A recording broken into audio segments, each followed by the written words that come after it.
Naniniwala ang CBCP na posibleng ginagamit lamang raw ang issue ng ivory smuggling para mawalan ng kredibilidad ang simbahan sa usapin ng tinututulan nitong Reproductive Health Bill. Narito ang report.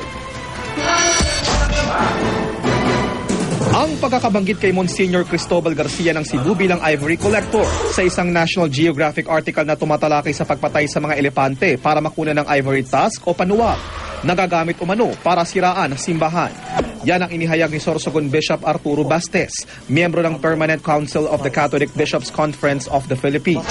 Partikular niyang binanggit ang paggamit sa issue ng ivory trade para mawalan umano ng kredibilidad ang simbahan kaugnay ng tinututulan nitong Reproductive Health Bill. Kaya pakiusap ni Archbishop Antonio Tagle, huwag naman daw lahat ng simbahang Katoliko sa issue ng ivory smuggling. It is not the Catholic Church that is involved. Maybe some individuals. We make a distinction between the Church and some individuals. Thank you. Dapat daw maunawaan ng publiko na tradisyon na talagang pumili ng magagandang materyales sa paggawa ng imahe. Pero dahil sa debosyon naman daw nasusukat ang pananampalataya at hindi sa magagandang rebulto, hindi raw kailangang lumabag pa sa batas. Basta naroon yung batas, kinakailangan sundin yung batas, no? Mali eh.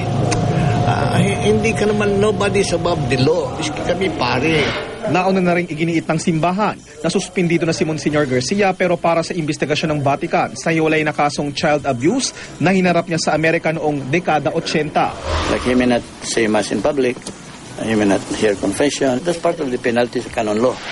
Ang Bureau of Customs, mahigpit pa rin nagbabantay para mapigilan ang pagpustit ng elephant tusk sa Pilipinas, tulad ng mga ginawang operasyon noong 2005 at 2009.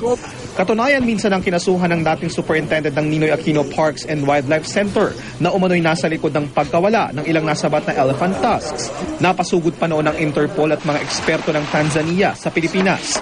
Sa ilalim ng Convention on International Trade in Endangered Species, kailangang maibalik sa bansang pinanggalingan ang mga tusk. Para sa saksi, JP Soriano, nag-uulat.